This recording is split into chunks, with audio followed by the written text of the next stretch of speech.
Yo les traders, alors on va aujourd'hui acheter encore un petit peu de Taiwan Semiconductor, puisque elle monte encore. Donc on valide un ordre de 20 Taiwan Semiconductor marché. Et puis on confirme notre ordre donc.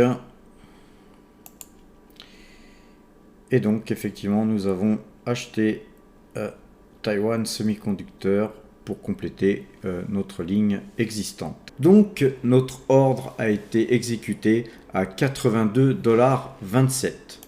Un petit coup d'œil sur Taiwan Semiconducteur, puisque un follower m'a posé des questions aujourd'hui et en fait j'ai l'impression qu'il voulait savoir un peu plus concernant ma stratégie sur l'acquisition des actions Taiwan Semiconducteur. Alors moi personnellement, ma stratégie elle est simple, elle est l'accumulation de titres qu'on avait déjà eu en portefeuille, puisqu'on avait vendu la moitié ou un peu plus de la moitié de notre position à l'époque où on était sur des pratiquement plus hauts. Effectivement, là maintenant qu'on est en dessous de 100 $, l'action, effectivement, moi je la juge pas chère du tout. Et je pense d'ailleurs que je ne suis pas le seul à penser qu'elle n'est pas chère, puisque Warren Buffett lui-même a acquis cette société peu ou prou dans les mêmes prix. Donc, grosso modo, je vais vous expliquer pourquoi je trouve qu'elle est pas chère. Tout ça, je l'avais un petit peu expliqué un peu ou prou ces derniers temps, mais d'abord le rendement. Pour une valeur technologique comme Taiwan Semiconductor, un rendement de 2,64% est relativement un rendement haut, puisque à titre de comparaison, je crois que Soitec distribue 0% de rendement, Nvidia 0,10%, et puis STM Microélectronique de mémoire, je crois que c'est dans les 0,64-0,65%. Maintenant, il n'y a que seulement une société qui offre, enfin une société qui fait des semi-conducteurs qui offrent un rendement plus important que Taiwan Semiconductor, c'est Intel. Mais Intel a beaucoup de problèmes et donc même si elle a un rendement qui approche les 5%, puisque c'est de mémoire, c'était 4,80%, quelque chose comme ça.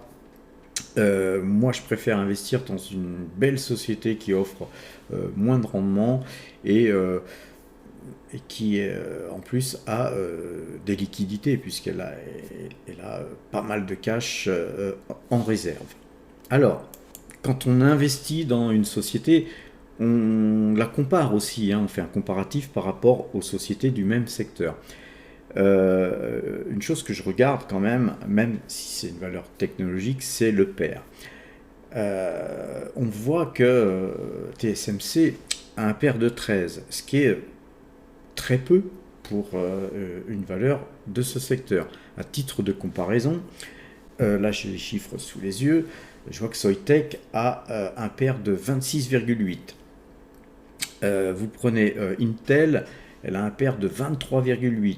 Vous prenez Nvidia, pire, elle a un pair de 92. Il n'y a que STM Microélectronique qui a un pair de 10,7. Et donc, franchement, quand on se compare seulement sur ces valeurs, parce qu'il y a encore beaucoup de valeurs, on aurait pu prendre des valeurs japonaises ou des valeurs coréennes, mais je préfère me concentrer sur le secteur éventuellement franco-français ou le secteur américain. Et là, il n'y a pas photo, je choisis TSMC contre toutes les autres. Donc une chose qui est importante à regarder à mes yeux aussi, c'est le ROE. Et le ROE, c'est le résultat net divisé par les capitaux propres. Alors, évidemment, plus ce chiffre est élevé, mieux c'est pour valoriser pleinement la société. Donc, quand on compare ce ROE de Taiwan Semiconductor qui est de 29,8. À Soitec, par exemple, vous avez 18,4 sur Soitec. Sur Intel, vous avez 8,23. Sur STM, vous avez 23,9. Il y a seulement Nvidia qui a 33,2, qui a un bon ROE par rapport à TMC, mais en fait, pas tant que ça, finalement. Hein. C'est seulement 10% à peu près de plus que Taiwan Semiconductor. Et donc, on a vu que le pair ainsi que le rendement de Taiwan Semiconductor est plus attractif que les autres sociétés ainsi citées précédemment. Et vous avez en même temps un ROE qui est parmi les meilleurs, hein, puisque mis à part Nvidia, vous avez encore une fois Taiwan Semiconductor qui affiche le meilleur chiffre. Alors, laissons tomber les chiffres un petit peu et regardons un petit peu le graphique de Taiwan Semiconductor. Donc je vous ai tracé tout d'abord les ratios Fibonacci et on voit de ce fait déjà que sur les plus hauts on était vraiment beaucoup plus haut parce qu'on était sur les 145 hein, sur les plus hauts, et puis là aujourd'hui on est sur les 81 $. On voit que si on dézoome, on a fait, ça c'est très intéressant, ici un gap, un deuxième, donc un troisième gap et un quatrième méga gap.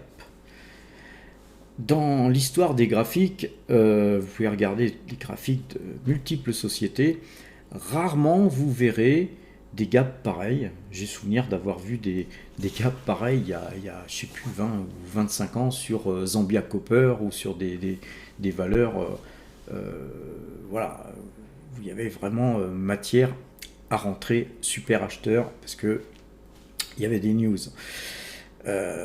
Souvent on a un gap, un deuxième gap, ça forme un baby holon ou une île. Alors juste pour ceux qui sont un peu novices dans l'analyse graphique, ce qu'on appelle un baby holon, c'est une bougie comme celle-ci, verte, là, la grosse verte que vous avez là, elle est toute seule et il y a un gap, donc un trou entre les deux. C'est-à-dire que à la clôture de vendredi, dès le lendemain, on a ouvert tout de suite beaucoup plus haut. C'est-à-dire que pendant la nuit, on n'a pas pu rentrer sur ces prix qui sont entre deux. Et donc, ça arrive fréquemment, hein, les gaps. Hein. Vous voyez souvent des gaps. Par exemple, là, vous aviez un gap à la baisse, notamment. Vous voyez. Mais une multitude de gaps comme ça en chapelet, c'est extrêmement rare. Et donc là, il y avait des nouvelles. Il y avait des gens qui savaient. Hein. Il y a des gens qui savaient forcément des choses. Après, forcément, ici, là, les news sont parues. Une fois que les news sont parues, effectivement, on a quand même fait un pullback, on a consolidé, et là, on est en train, visiblement, de repartir. Alors, autre chose intéressante, ce trend, là, que je vous ai tracé, sur ce plus haut-là, où ensuite, on a beaucoup baissé, et puis ensuite, évidemment, on a fini par remonter. Eh bien, ça, faut considérer ça comme une planche, un petit peu comme au karaté. Vous venez taper là-dessus, et ça casse pas. Vous venez retaper là-dessus, puis là, ça casse. Et donc, quand ça casse, vous avez tout de suite une inertie qui fait que, on va dézoomer, qui fait que c'est parti. Et c'est parti pour aller beaucoup plus loin. On ne casse pas pour faire $1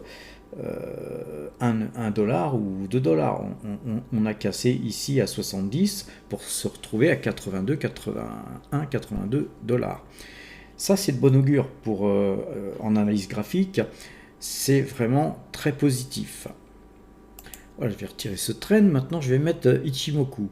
Alors, Ichimoku, c'est une analyse graphique très très suivie. Vous voyez, nous, on était, de mémoire, je ne sais plus à quel cours, mais on était sorti ici, là, sur des plus hauts, pour ensuite, je ne sais plus si on était rentré là, mais en tout cas, là, pour rentrer, nous, ici. Pourquoi? Parce que nous avons matière On va dézoomer un peu, à rentrer sur ce titre par rapport à tout ce que je viens de vous dire en analyse macroéconomique, point de vue chiffres, point de vue trend, parce qu'on a cassé des trends, point de vue Fibonacci, mais Ichimoku, c'est quelque chose qui est magnifique. Là, on vient de casser le Kumo sans même pénétrer dedans.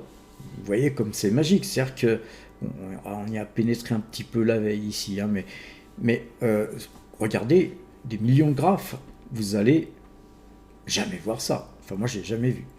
Donc ça, c'est c'est une figure très haussière. Mais ça n'engage que moi, hein, je vous dis ça, ce n'est que mon analyste. Encore une fois, je ne suis pas votre conseiller financier. Voilà, donc les amis, il est 17h31, on n'a pas encore le fixing, mais on va d'ores et déjà regarder un petit peu comment se comporte l'ensemble de nos valeurs.